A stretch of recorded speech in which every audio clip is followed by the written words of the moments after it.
ব্যাপক অনিয়ম দুর্নীতির কারণে বিআরটিসির 1 বছরের লোকসান শত কোটি টাকা। ডক্টর সালেউদ্দিন আহমেদ, আমি সড়ক পরিবহন ও সেতু মন্ত্রী জনাব ওবায়দুল কাদেরের কিছু কথা উদ্ধৃত করতে চাই। তিনি বলছেন কয়েকদিন আগে বিআরটিসির মধ্যে খুব একটা সুনামের বিষয় নেই, এখানে অনিয়ম দুর্নীতির জঞ্জাল দীর্ঘদিন ধরে বাসা বেঁধে আছে।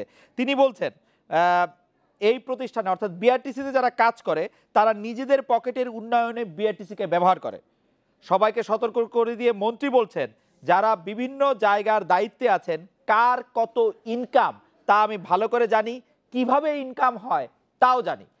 জনাব সালেউদ্দিন আহমেদ, আপনিও বিআরটিসির সাবেক পরিচালক, বিআরটিসির এই বিষয়গুলি আপনার জানা আছে কিনা?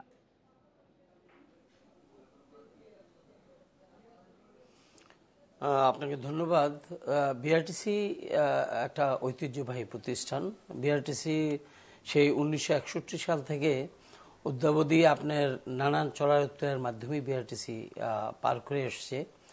এখন ব্যাপারটা হলো যে বিআরটিসি এমন একটা প্রতিষ্ঠান যেই প্রতিষ্ঠানে আপনার সরকার থেকে বাস পরিচালনার জন্য সব ধরনের সুযোগ কিন্তু বিআরটিসিতে আছে। যেমন আপনার নিজস্ব ডিপো আছে, বিআরটিসির নিজস্ব ওয়ার্কশপ আছে, নিজস্ব ট্রেনিং ইনস্টিটিউট আছে। কিন্তু এই বর্তমানকালে যে সকল যা লক্ষণীয় সেটা হলো যে সুযোগ আছে কিন্তু সুবিধার অভাব রয়ে গেছে। সেটা হলো যে ওয়ার্কশপগুলোকে আপনার সেই স্বাধীনতার সময়ের থেকে যে ওয়ার্কশপগুলোকে যেভাবে আপনার ইকুইপড করার কথা ছিল, কারণ বর্তমানে যে গাড়িগুলো আসতেছে বিআরটিসিতে এদের কিন্তু টেকনোলজি অনেক ইমপ্রুভড হয়ে গেছে। এগুলাকে রিপেয়ার করার জন্য যে সকল আপনার যন্ত্রপাতি ওয়ার্কশপে থাকার দরকার বিআরটিসি কিন্তু সেইভাবে সমৃদ্ধ করা হয়নি। বিআরটিসির নিজস্ব লোকবল দিয়েই কিন্তু বিআরটিসি চালানোর কথা। কিন্তু জনাব সালেউদ্দিন আহমেদ, বিআরটিসির কি নিজস্ব অর্থায়ন রয়েছে না? বিআরটিসি তো নিজস্ব অর্থও রয়েছে এবং বিআরটিসিকে ইচ্ছা করে অর্থায়ন করা হয়নি, ব্যাপারে তো এরকম না নিশ্চয়ই। এবং আপনি নিশ্চয়ই জানেন যে শুধু 1 বছরেই শত কোটি টাকা লোকসান করেছে বিআরটিসি। এই লোকসানটার দায় কি আসলে শুধু যন্ত্রপাতি রক্ষণাবেক্ষণের যথেষ্ট পরিমাণে সুযোগ সুবিধার অভাব? আমরা এরকম করে বলতে পারবো? আমি তো বলবো যে বিআরটিসির যে আজকের যে বিআরটিসি, এই বিআরটিসির লোকবলের প্রচুর অভাব, নিজস্ব লোকবল। এটা কিন্তু একটা কর্পোরেশন, এইখানে তার নিজস্ব লোকবল দিয়েই কিন্তু বিআরটিসিকে চালানোর কথা। এটা বিআরটিসির ম্যান্ডেটও অনেকটা তাই।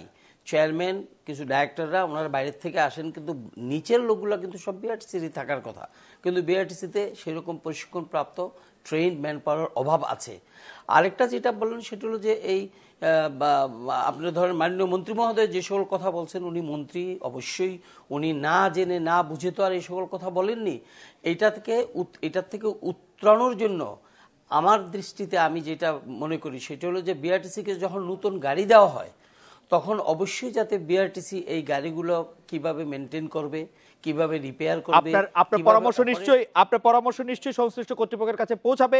কিন্তু ডক্টর সালেউদ্দিন আহমেদ, আমি আপনার কাছ থেকে জানতে চাইবো যে বিআরটিসির মধ্যে যে দুর্নীতি বাসা বেঁধেছে সেই বাসা ভাঙার কোনো উপায় আসলে আমাদের আছে কিনা?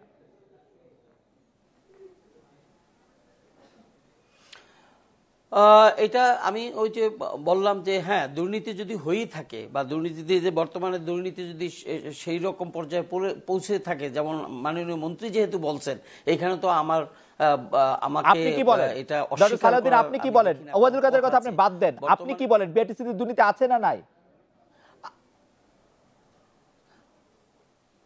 আমি একটা জিনিস বলবো যে আমি তো বিআরটিসিতে নাই, আমি বিআরটিসির দুর্নীতি কথাটা না বলে অব্যবস্থাপনা আছে এটা আমি বলবো।